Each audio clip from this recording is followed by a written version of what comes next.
இங்க இந்த வசனத்தை என்ன சொல்லி எல்லா மேட்டுமையெல்லாம் விட்டுறணும், நிர்மூலமாக்கி எல்லா பெருமையெல்லாம் நிர்மூலமாக்கி எந்த எண்ணத்தையும் கிறிஸ்துவுக்கு கீழ்ப்படிய பண்ணுகிற எல்லா நம்முடைய சிந்தனை நம்முடைய தாட்டெல்லாம் அந்த எல்லா எண்ணமும் கிறிஸ்துவுக்கு கீழ்ப்படியணும். அப்படிப்பட்ட எண்ணங்கள் நம்முடைய சிந்தையில வரணும். சிறைப்பட்டவர்களாக இருப்போம். நம்ம ஏசப்பா நம்முடைய எல்லா எண்ணங்களையும் ஏசு கிறிஸ்துவுக்குள்ள என்ன செய்யுமா சிறை பிடிக்கிறவர்களாக மாற்றணும். அப்பனா நம்ம எண்ணம் அவர் விரும்புகிறபடி தான் என்ன செய்யுமா இருக்கணும்.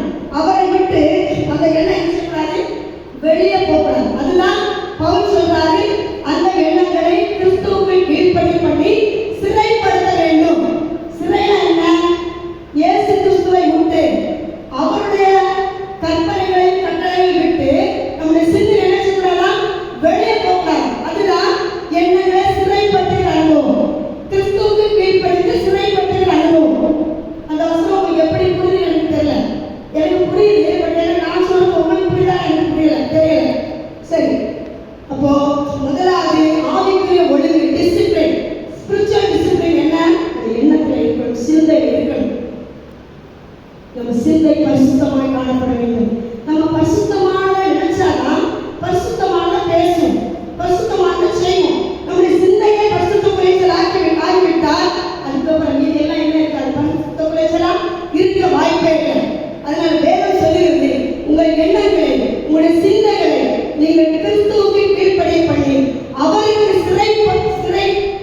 எப்படி சிறைப்படுத்துகிறவர்களாக இருக்க வேண்டும். இப்ப உங்க எண்ணம் எல்லாம் யார் விரும்புகிறதா இருக்கணும்? ஏசப்பா விரும்புகிறதா இருக்கணும். அடுத்தது படிங்க. அடுத்தது முதலாவது மைண்ட் டிசிப்ளின். எதுல இருக்கு? நம்ம மைண்ட். ஃபர்ஸ்ட் இன் மைண்ட், ரெண்டாவது ஆக்ஷன். இந்த வேர்ட்ஸ்ல இருக்கு, வார்த்தை இருக்கு. முதலாவது ஆவிக்குரிய ஒழுக்கம், மைண்ட்ல எண்ணம். ரெண்டாவது வார்த்தை. வாசிங்க.